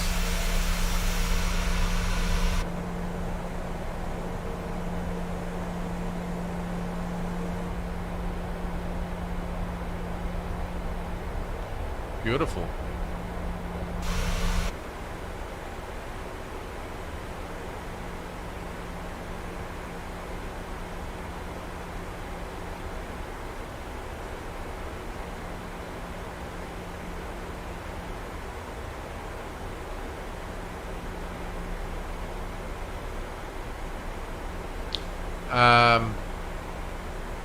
How do you make the custom views? I've done recently a tutorial video on how to do custom views. So if you head to the channel main page, you'll be able to see that tutorial. In fact, I have two tutorials. I cover different things in those tutorials, but there is a more recent one, which I believe it was last week, on setting up custom views and actually how to use the drone camera in general in Microsoft Flight Simulator. It should be a useful one for you. Only reason they could release it was because Zeebo helped them. Oh really? I did not know that. Love that livery. PMDG or third party? It's a third party, Mark. If you want the livery, if you like it, you can just type !livery in chat command. You should get the link to download it. It's a pack of 3 aircraft by NokAir with the real registration numbers.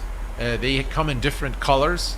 One is purplish, this one is bluish, and there's one that is pinkish as well. I really like it a lot. I think it's really nice. Alright, so we're approaching 10,000 feet. We're going to go ahead and turn on the landing lights and runway turn-off lights. We're going to turn on the wing lights, and let's see here. We are, ladies and gentlemen, if we come to the FMC, so there's a restriction here at 7,000. And then there is restriction at 5,000, and finally 3,000, and then 2,500. So we need to be at 2,500 before. All right, so I think we're looking okay. All right, so at this point, what we are going to do, folks, I'm going to go to vertical speed, and I'm going to increase our rate of descent and reduce our speed to 215 knots. There we go. going to extend the speed brake to slow down the aircraft.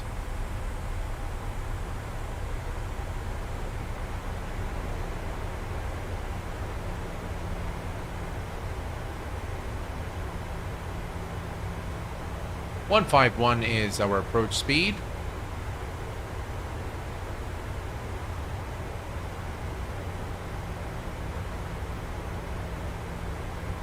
We are looking good. That's the runway right there.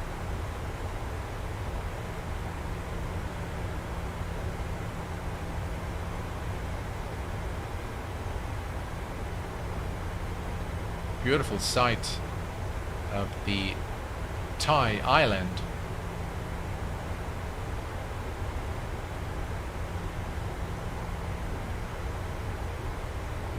So I'm just setting the speed just above the next notch for flaps.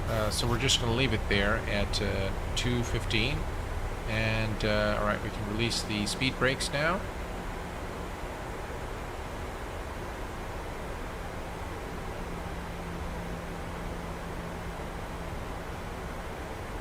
I'm going to increase the rate of descent just slightly to 1,300 feet per minute.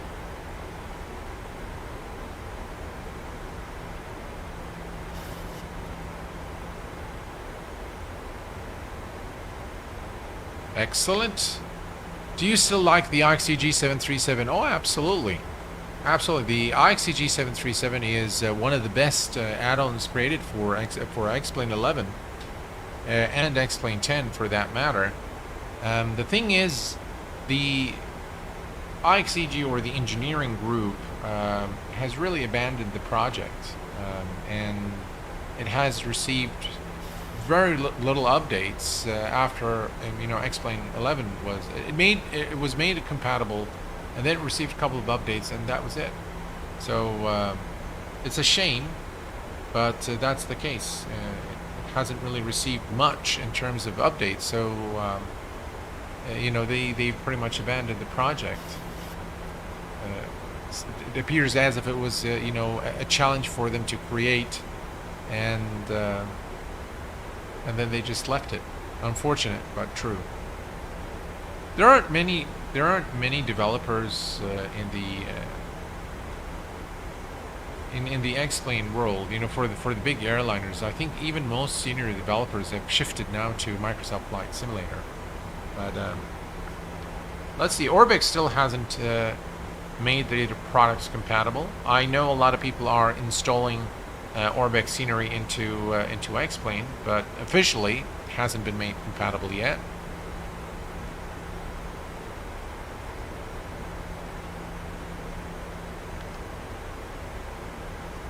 So, alright, I'm going to reduce our rate of descent now. There we go. Because there is a restriction.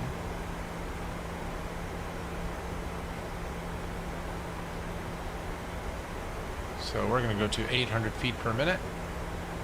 Wow, guys, look at this scene here. That looks absolutely gorgeous. Which camera system better? XP? No, the camera system is X-Plane without a doubt. Doesn't require a controller, doesn't require anything. Just with your mouse you can do pretty much, mouse and keyboard you can do just about everything. I love the camera system in X-Plane. It's just absolutely brilliant.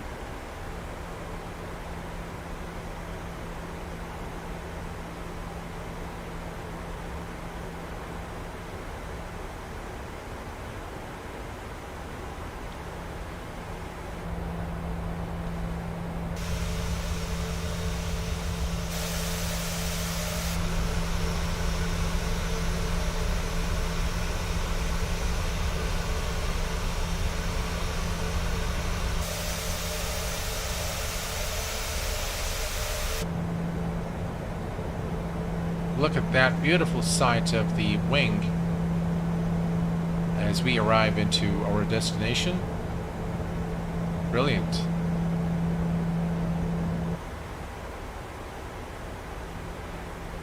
Alright, taking a look here. We're doing okay in terms of the altitude.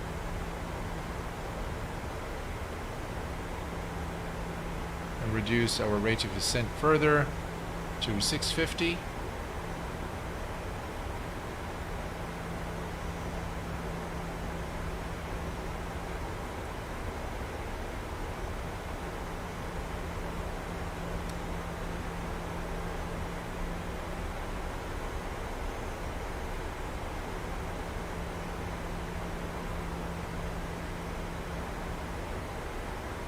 We are looking good, folks.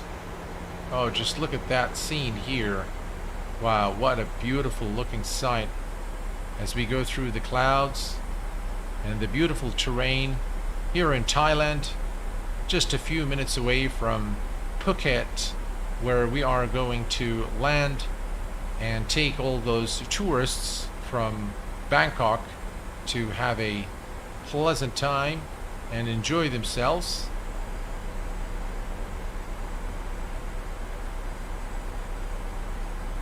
Let's go ahead and just do 0 there.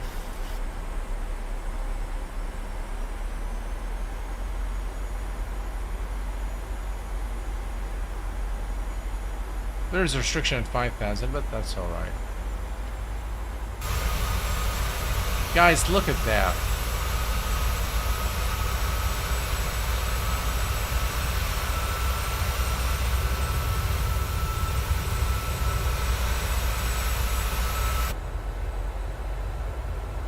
Gorgeous.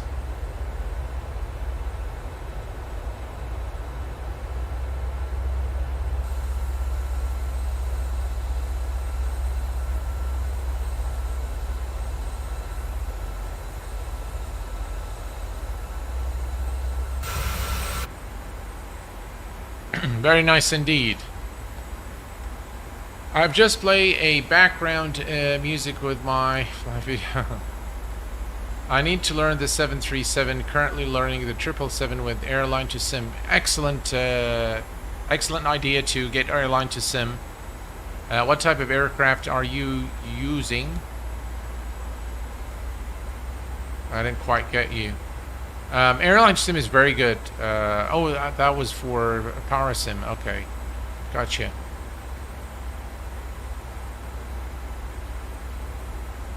Button fashion, I agree with you there. The textures of the flight factor A320 is terrible in X-Plane 12. Really, really bad. I'm not sure why. Looks like a render issue because I've seen it in other aircraft as well. The only one that looks really good is the Zibo and the Tolis A340.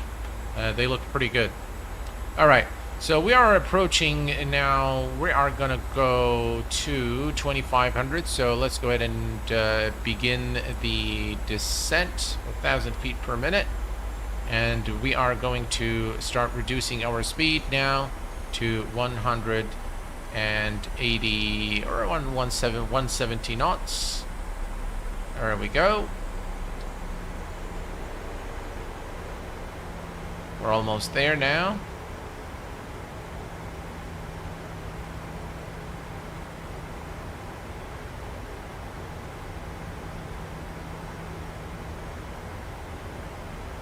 And here is our turn.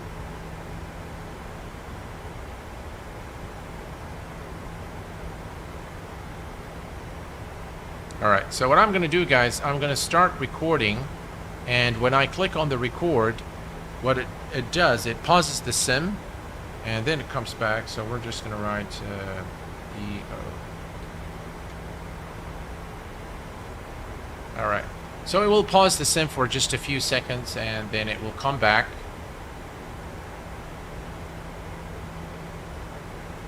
The flight control replay always does this with the PMDG. I don't know why. I don't know if it's just me or everyone is experiencing the same. But it looks like there is traffic also. So we need to be mindful. There is traffic here. We can see the aircraft here on the TCAS.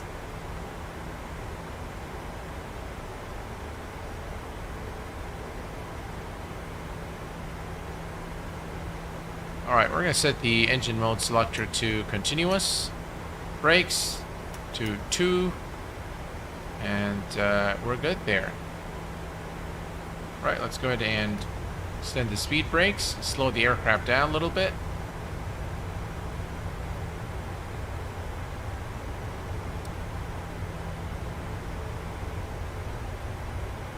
We're coming up to 2,500.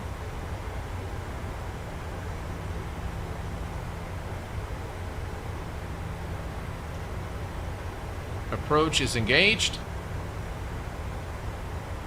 We can see the glide slope and localizer single channel. We've captured the localizer. We're going to start slowing down. And 500. all right, speed check, flaps 1.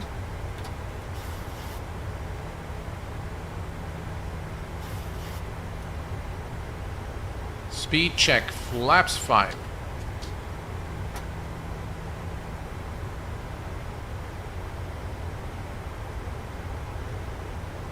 Correct our field of view. That looks good. Okay. Excellent. We're going to maintain current speed, flap setting, and altitude.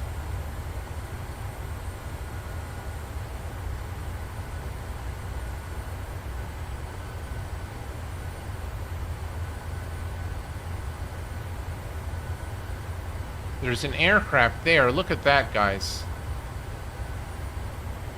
I'm not sure if he's landing or coming towards us, but definitely looks very scary.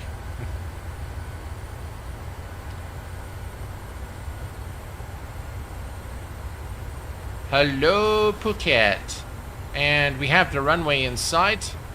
A few clouds here at 2,500 as correctly indicated by the METAR.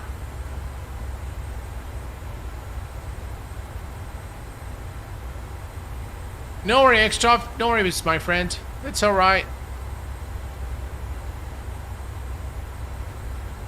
Yeah, we have the TCAS for traffic. Alright, we're seeing the glide slope needle now moving down. So I'm going to start reducing our speed to 160 knots. Let's go ahead and arm the speed brakes. Alright, speed brake is armed. Alright, landing gear is going down. Speed check, flaps 15.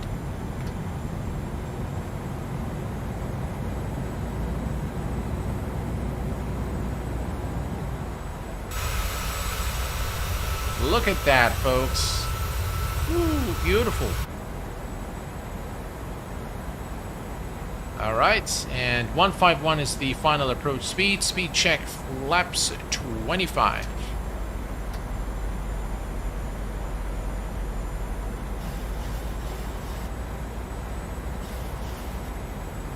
Looking good.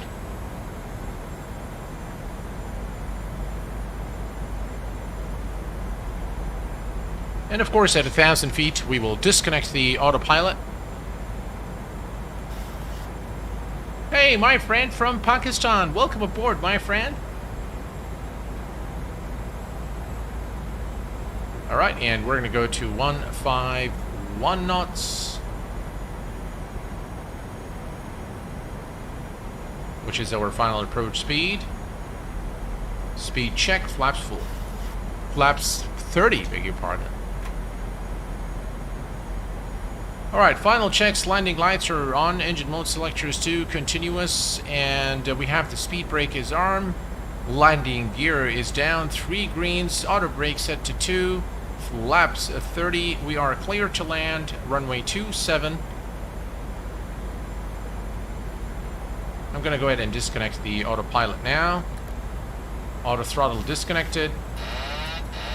Autopilot disconnected. My aircraft.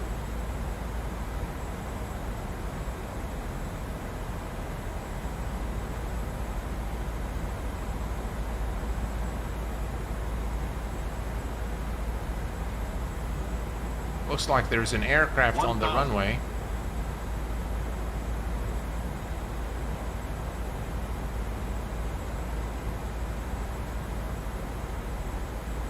It's about to take off.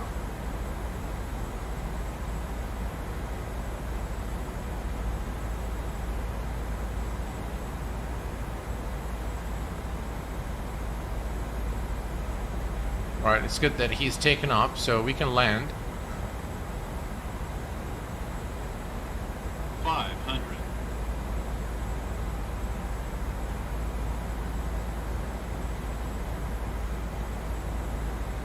400.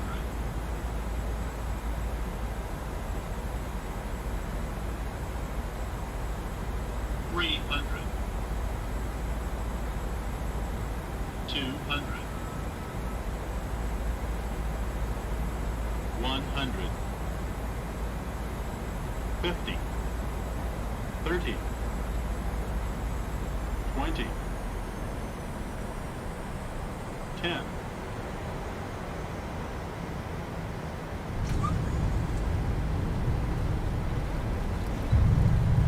Reverse screen. Welcome to Phuket, ladies and gentlemen.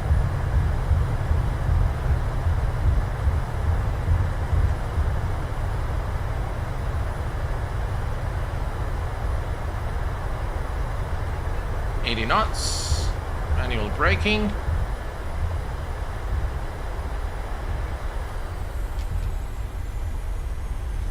Whoa, beautiful.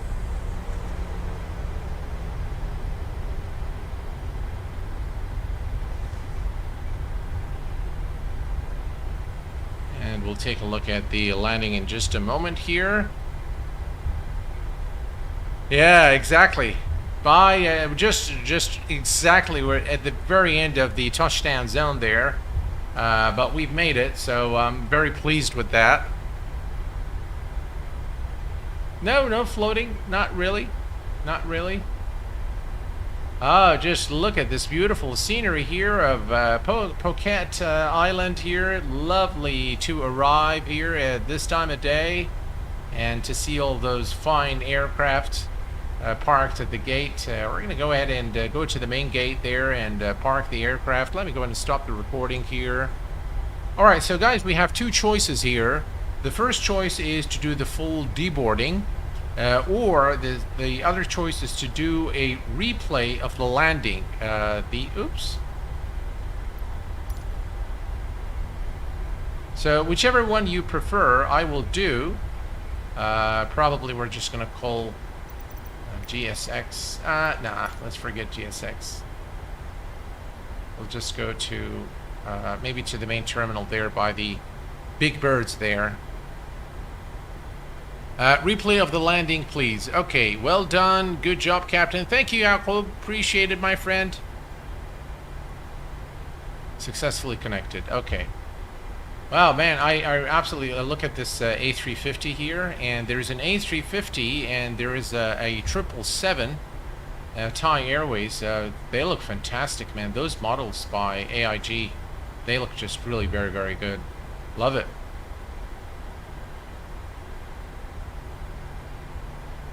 Phuket International Airport.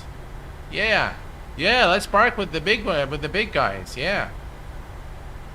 I think there's an empty spot there, so we're gonna go and park the aircraft there.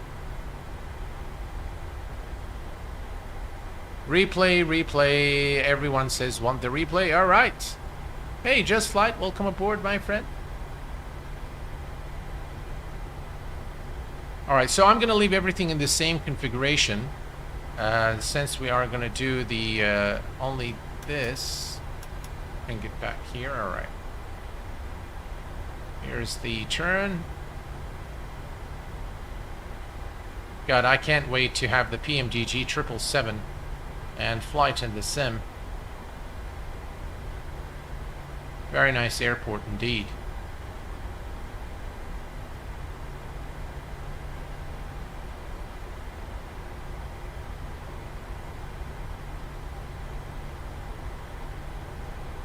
Right, we'll just bring the aircraft to a complete stop and then we'll do the replay.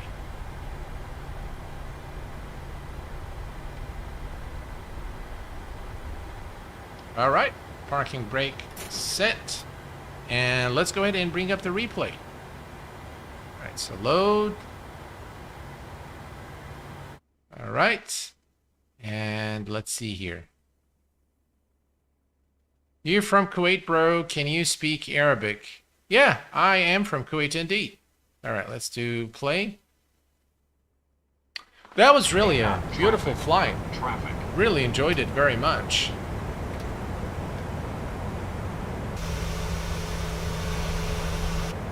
Now, one thing we can do, let's see. Yeah, it's doing all sorts of strange things now.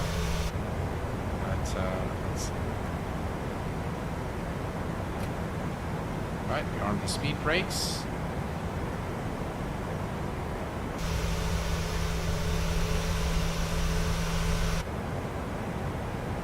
And I think we need to configure the flaps too.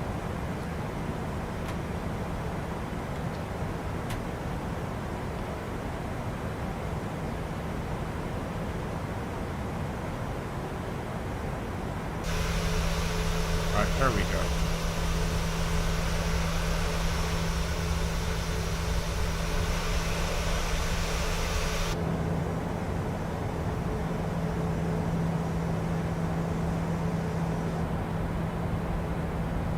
The replay again in Microsoft Flight Simulator is something that I feel needs work.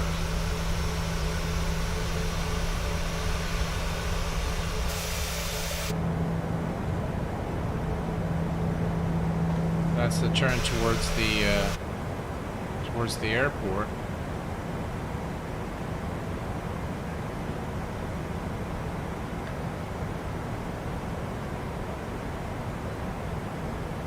I'm not using reshade. Thank you, Scott. Appreciate it.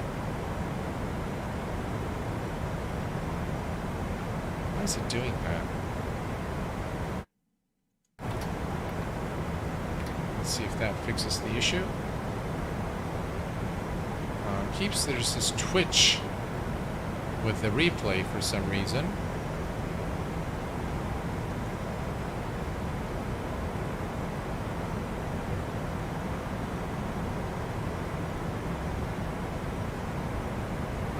Do one thing.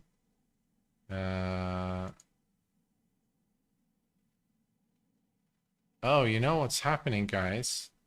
Unfortunately, we don't have the thing recorded. It's kind of looping. That's too bad. Because now we can't even go back to the airport. Yeah, that's what happened. We can't really do it. Yeah, really. Unfortunate. All right. Because let me try one thing. I'm gonna turn this off. Let me try to bring it one more time. See if it's just my bad or let's see. It doesn't seem like it has recorded anything.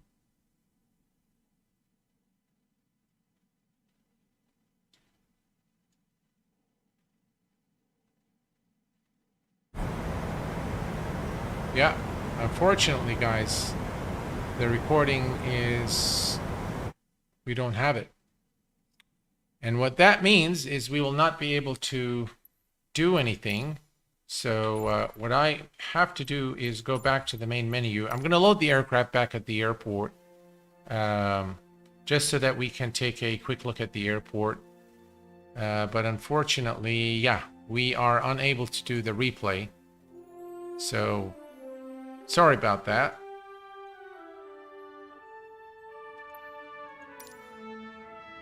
All right, so just very quickly here, VTSP. Okay, VT.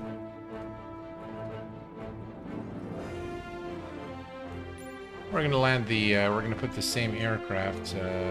Looks like this is the main terminal where we parked. So we're just gonna bring it back there. But yeah, it's very unfortunate, guys, that we were unable to do the... Can you fly an A380, please? There isn't an A380, unfortunately. Thank you very much, Scott. Appreciate it. This was an epic stream. Thank you so much, Great. Well, thank you very much, sir. Have a good evening. I'm going to load up the aircraft there just to show you guys the airport once more, because I think it's a, by the way, it's a payware airport, but it's really, really good. And it's available on, I believe, available on Orbex. You can download it from there. And of course, as always the case, you can just type in exclamation ARR for arrival, and you should be able to get the airport link in chat. I'm going to change the time of day. We're going to go to the outside here, and there you go. That's Phuket International Airport, ladies and gentlemen. And here you can see the beautiful rendition of the airport, as you can see here. Very, very nice. It's a nice airport, nice buildings. And we can see also the beautiful 777 here, and again a 787. Very nice buildings there, and the interiors are actually modeled, and they look very, very good. I really like this airport. I like the level of detail. I like the fidelity of the textures, both inside and out. It really does make for, just look at that as you are. For example, here on the boarding area, again, you can look at the aircraft from inside the airport. Overall, very, very nice airport. The shopping areas looks like they are all modeled here. Anything here? No. So that's probably the waiting area, which does look a little bit strange, but nonetheless, the actual airport main building is modeled both from inside and out, and it looks very, very good indeed. Of course, I cannot vouch for the accuracy, but our friends from Thailand can probably let us know if this is accurate or not. As far as the rendition of the airport, let's go to the back side here to the parking area. Again, very, very nice in terms of the parking, the cars, all the static elements there on the airport, as well as the signage, as you can see here. Very nice, very nicely done. Optimized for performance. So as we came into land, no degradation in performance whatsoever. Overall, a very nice airport to have. And of course, you can see Alpha India Group AI traffic here with the Air Asia and Thai airline aircraft all over the place, which makes for, a very nice looking scene in the sim. Ladies and gentlemen, this is pretty much what I wanted to share with you in this live stream. This pretty much brings us to the conclusion. I hope that you've enjoyed this live stream as much as I enjoyed streaming it for you. Until next time, please take care of yourselves and each other, and I will see you all very soon. Thanks for tuning in, and bye-bye for now.